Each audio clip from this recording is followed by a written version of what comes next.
Hello বন্ধুরা, কাজের জিনিস ইউটিউব চ্যানেলে সকলকে স্বাগত। আপনারা সকলেই জানেন যে পিএম কিষাণ সম্মান নিধি প্রকল্পের টাকা প্রত্যেক কৃষকের অ্যাকাউন্টে দেওয়া হয়েছে। তো যে সমস্ত কৃষকরা পিএম কিষাণ সম্মান নিধি প্রকল্পের টাকা অ্যাকাউন্টে এখনও পাননি, তো তাদের সমস্যাটা কী এবং সেই সমস্যা কিভাবে খুঁজে বার করবেন এবং সেই সমস্যার সমাধান কিভাবে করবেন, আজকের এই ভিডিওতে আমি সে বিষয়ে দেখাবো। তো ভিডিওটি খুবই গুরুত্বপূর্ণ হতে চলেছে, সে কারণে ভিডিওটি সম্পূর্ণ দেখতে থাকুন এবং চ্যানেলে নতুন হলে অবশ্যই চ্যানেলটি সাবস্ক্রাইব করে পাশে থাকুন।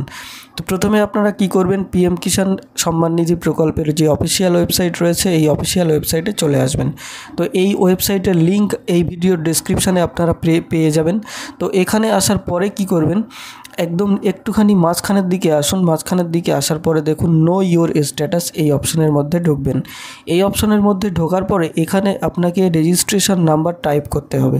তো আপনার কাছে যদি আপনার রেজিস্ট্রেশন নাম্বার থাকে তাহলে এখানে বসিয়ে দেবেন, আর যদি আপনার কাছে রেজিস্ট্রেশন নাম্বার না থাকে সেক্ষেত্রে আপনি নো ইওর রেজিস্ট্রেশন নাম্বার এই অপশানে ক্লিক করবেন।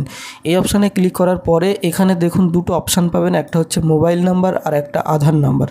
তো আপনার কাছে যদি আপনার মোবাইল নাম্বার অথবা আধার নাম্বার দুটোর মধ্যে যে কোনো একটা থাকে, তো যেটা থাকবে সেটা দিয়েই আপনি সার্চ করতে পারেন আপনার রেজিস্ট্রেশন নাম্বার।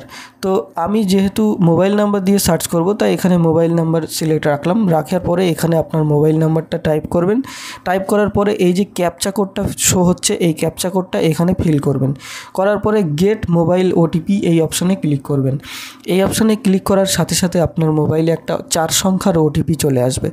এই যে 4 সংখ্যার ওটিপি আসার পরে ওটিপিটা এখানে ইনপুট করবেন।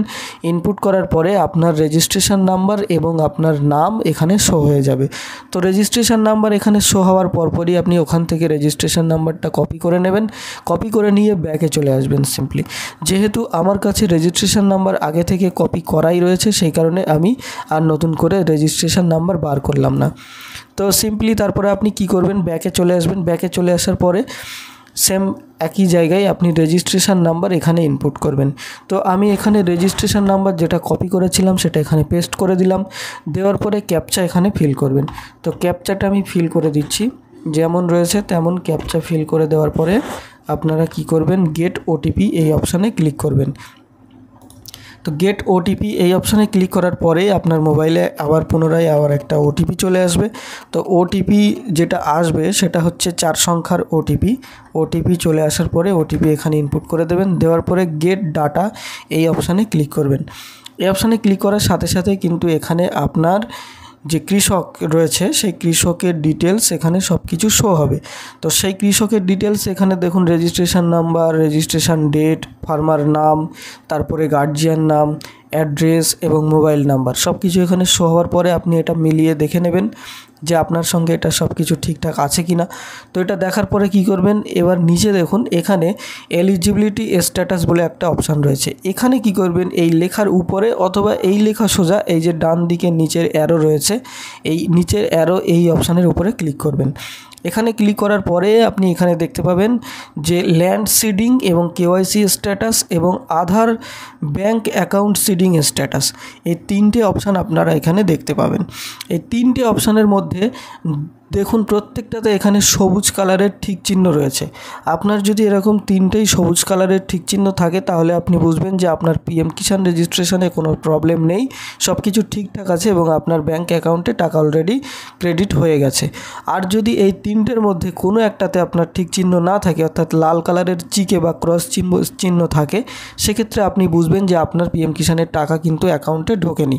সেক্ষেত্রে আপনাকে এই ক্রস সিম্বলটাকে ঠিক করতে হবে। তার জন্য কি করতে হবে, আপনার যে লেখার সোজাসুজি ক্রস চিহ্নটা থাকবে তো সেটাকে আপনাকে ঠিক করতে হবে। যদি ল্যান্ড সিডিংয়ে ক্রস থাকে তাহলে আপনাকে জমির যে পর্চা রয়েছে সেই জমির পর্চা লিঙ্ক করতে হবে। আর যদি আপনার কেওয়াইসি স্ট্যাটাসে চিকে থাকে বা ক্রস সিম্বল থাকে সেক্ষেত্রে আপনার কেওয়াইসিটা করতে হবে নতুন করে। আর যদি আপনার আধার ব্যাংক অ্যাকাউন্ট সিডিং স্ট্যাটাস এই সোজাসুজি যদি এখানে চিকে থাকে তাহলে কিন্তু আপনাকে ব্যাংকে গিয়ে ব্যাংকের সঙ্গে ডিবিটি লিঙ্ক কমপ্লিট করতে হবে। অর্থাৎ ব্যাংকে গিয়ে আপনাকে আধার কার্ডের সঙ্গে ব্যাংক অ্যাকাউন্টের ডিবিটি লিঙ্ক যেটা হয় সেটা করতে হবে কমপ্লিট। তো এখানে আপনার যেটাতে ক্রস চিহ্ন থাকবে আপনাকে সেটাই কমপ্লিট করতে হবে বা ঠিক করতে হবে, তারপরে আপনি পিএম কিষাণের টাকা পরবর্তীতে পেয়ে যাবেন। আর যদি আপনার এখানে 3টে অপশানেই সব কিছু ঠিকঠাক থাকে, অর্থাৎ প্রত্যেকটাই যদি গ্রিন কালারের ঠিক চিহ্ন থাকে সেক্ষেত্রে আপনার পুনরায় নতুন করে এখানে কিছু করার প্রয়োজন নেই। আপনার ব্যাঙ্ক অ্যাকাউন্টে নিশ্চিতভাবে আপনার ব্যাঙ্ক অ্যাকাউন্টে টাকা ক্রেডিট হয়ে গেছে। তো সেটা আপনি কিভাবে বুঝবেন? যদি তারপরেও আপনার মনে হয় যে আপনার ব্যাঙ্ক অ্যাকাউন্টে টাকা ঢোকেনি, তাহলে আপনি আপনার অন্য কোনো ব্যাঙ্কে যদি অ্যাকাউন্ট থাকে সেই ব্যাঙ্ক অ্যাকাউন্টও চেক করে দেখতে পারেন। কারণ এখন কিন্তু পিএম কিষাণ প্রকল্পের টাকা ব্যাঙ্ক অ্যাকাউন্টে দেওয়া হয় না, এখন সরাসরি ব্যাঙ্ক অ্যাকাউন্টে না দিয়ে এখন কিন্তু আধার নম্বরের সাহায্যে অর্থাৎ ডিবিটি লিঙ্ক ধরে কিন্তু টাকা পেমেন্ট করা হয়। সুতরাং আপনার যদি ওই আধার নম্বর দিয়ে অন্য কোনো ব্যাঙ্কে অ্যাকাউন্ট থাকে সেই অ্যাকাউন্টেও টাকা যেতে পারে। সুতরাং সেক্ষেত্রে আপনি অন্য ব্যাঙ্ক অ্যাকাউন্টও চেক করে দেখতে পারেন টাকা ক্রেডিট হয়েছে কিনা। তো নিশ্চিতভাবে এই ভিডিওটি নিশ্চয়ই যদি আপনাদের আজকের উপকারে আসে তাহলে অবশ্যই ভিডিওটা শেয়ার করবেন এবং লাইক করবেন। ধন্যবাদ।